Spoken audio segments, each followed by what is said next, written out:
Hai Assalamualaikum. Hai korang. So hari ni Mishkah nak review buku-buku yang Mishkah sendiri beli guna duit ayah Mishkah dengan duit Mishkah dekat pesta buku hari apa hari Khamis minggu lepas. Hari ni hari Ahad kan. Kisah mula-mula inilah dia. Ini jurnal. Jurnal yang dia tak ada line, RM5. Nama dia Joker. Okay, comel. Dia ada macam-macam. Okay, next buku kedua ialah buku Spy X Family, favorite anime Mishkah. So yang ni RM7. Dia ada line.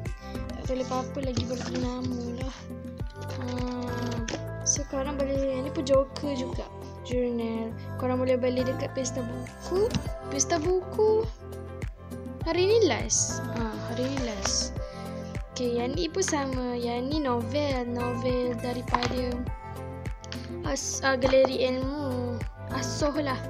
Kisah novel grafik Asuh, Marsha penulis hijab star. Mishkah dah habis baca dah cerita ni. Best pasal tulis. Kalau korang berminat nak jadi penulis, korang kena baca buku ni. Wajib. Okay, so ada macam-macam, cantik grafik dia. Okay, so buku yang terakhir ialah buku Comic M, Hiwati Elia, Hero Muzika. So yang ni buku pasal dia macam dalam dia menyanyi dalam macam dia termasuk ke alam. So Mishkah suka kartun macam ni. Muka dia cantik, comel sangat Elia ni. Okay, so korang boleh baca, komik dia jadi semacam ni. Jadi semacam ni. So korang boleh baca lah dan korang boleh beli.